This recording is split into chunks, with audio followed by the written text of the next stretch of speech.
después de mucho tiempo he conseguido pasar en la universidad. Después de mucho intento y muchos años, mi nombre estaba en la lista. Después de 8 años y 7 meses que me han dado el permiso de residencia. La primera vez aquí en España, cuando han salido mis papeles, es que sabía que podía por fin ir a ver mi familia en Senegal.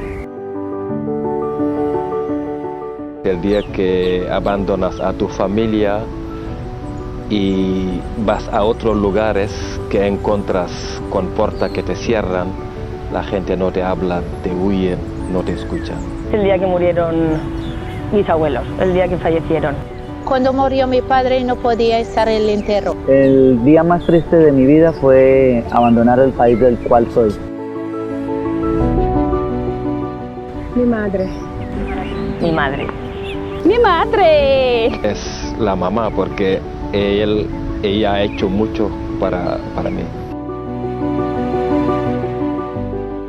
Sí. Sí. Muchísimas veces. Es muy duro a veces que te juzguen por ser como eres o por tener una nacionalidad. Cuando he llegado en España, no te sientes integrado, te sientes diferente de los demás. Esto también duele mucho. Mucha gente te rechazan por desconocimiento, porque eres diferente, porque tu vestimenta es diferente, porque tu manera de pensar es diferente, porque tu religión es diferente, porque tu color de piel es diferente y porque tu acento es diferente.